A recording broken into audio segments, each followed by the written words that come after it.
Frédéric, thanks very much for joining us here at MIPIM. Thank you. Looking at particularly healthcare, senior living, those sides, I suppose, what have you been seeing in the market and what are you seeing as we come into the autumn here and kind of post-pandemic almost? Sure.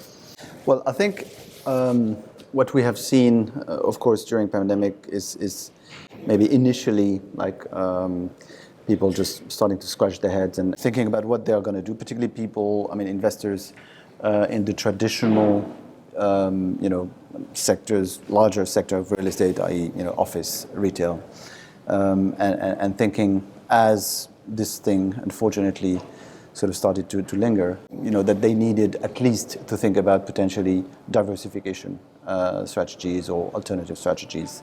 And as you know, healthcare and senior living, they're growing. They've been growing quite significantly over the last 10 years. But it's only today about 8 billion from what we can track per year, which is really very small compared to the rest of the market.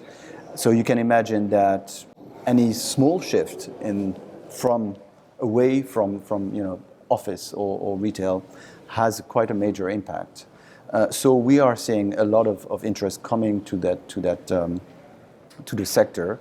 Initially, maybe just sort of inquiries and research and questions asked, and maybe with the summer now behind us and MIPIM starting and I think people may be more capable of visiting and seeing potentially managers.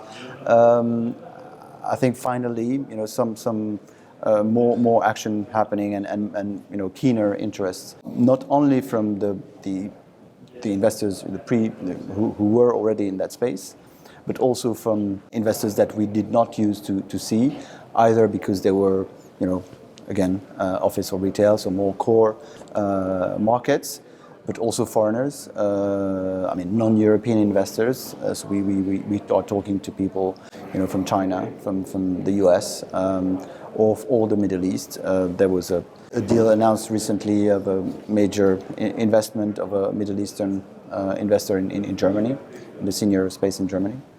So that's what we're seeing, a lot of interest coming to the sector. And the other thing maybe is that when before investors used to invest in their own sort of domestic market, French investors in France, same in Germany, Italy, etc., we are now seeing that they're all sort of developing, on a pan-European basis, and that has become the norm, where it was before sort of only a few doing it.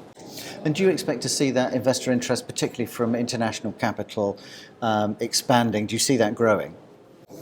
Yeah, we see that growing because they are really at the beginning. I think, as I've said, some of them have announced. We're talking to a number of others, and I'm sure we're not the only one talking to them, and there are more, but we are at the beginning of that. Yes, I think it will be growing because, as you know as well, when they come, particularly for instance US investors, they tend to come and they're looking for mass and for a volume. So yes, we think that this is going to be growing significantly, actually. The question is, what is going to be the impact of all that increased and additional interest in a sector where product is maybe more scarce, and that's also where we see our role in the quality of our sourcing to find the right level of the right assets to serve, to be able to deploy that capital. It's been really interesting watching this sector grow over the last few years, and it'll be very interesting to see how that develops over 2022 for sure. Thanks very much for joining us, Frédéric. Thank you.